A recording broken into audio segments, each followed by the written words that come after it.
Welcome to today's Explainer. We are going to dive right into an absolutely fascinating meta-narrative pulling from our latest sources. We're looking at how massive, macro global events are landing squarely on your doorstep. And let's actually start with this number, 125. That is the exact number of locations across the country that saw coordinated demonstrations just this weekend alone. It perfectly illustrates how these giant macro shifts are creating immediate micro impacts right in our very own neighborhoods. We are seeing this ripple effect incredibly clearly in Section 1, Global Conflict, Local Wallets. Specifically, the Gulf crisis and your commute. So, let's map out this timeline. We've seen a really serious escalation in the U.S.-Iran conflict recently. Following a tragic attack in Jordan where 2 American service members were killed and 1 went missing, the U.S. launched retaliatory strikes. Those strikes specifically targeted Iranian logistics and maritime capabilities. But here is the ripple effect. This expanding military mission is directly threatening safe navigation through the Strait of Hormuz, which is a critical waterway responsible for literally 1/5 of all global oil flows. And here is the local consequence of all that global tension. National gas prices recently hit $3.84 a gallon. Plus, our sources are pointing out the very real potential of crossing that $4 mark if this shipping bottleneck persists. Okay, so geopolitics is squeezing our energy supply on one end, right? But what about domestic consumption? How is the massive AI boom actually affecting your local power grid? Let's dig into that in Section 2, the physical cost of AI. We'll look at why data centers are suddenly facing so much public resistance. It's a crazy contrast here. On the digital side, it feels like pure magic. Apple just surpassed NVIDIA in valuation as the market pivots to AI, and open-source models are scaling incredibly fast. But then you have to look at the stark physical reality.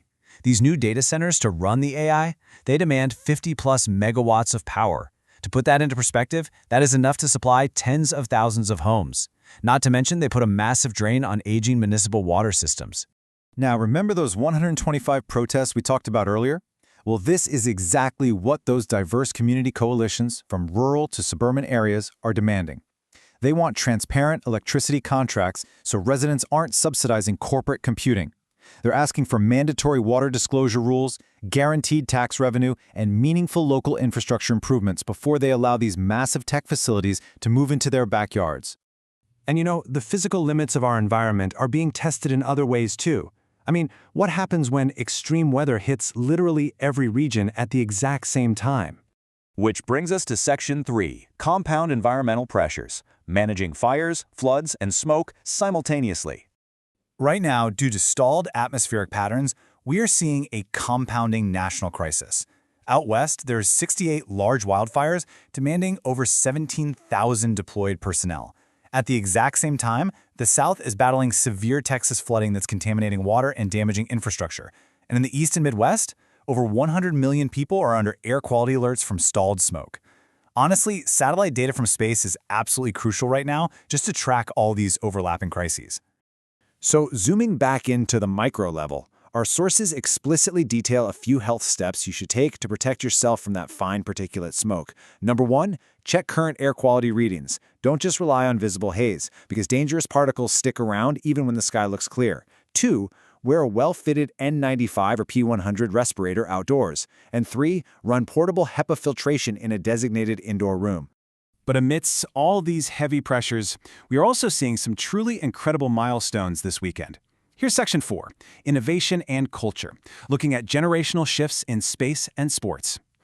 On the technology front, it is just amazing to see India's Vikram 1 private rocket achieve orbital capability in under 4 years. By utilizing 3D printed components, they are practically democratizing space access. This is huge because it makes the vital satellite data we rely on for weather and agriculture far cheaper and way more accessible.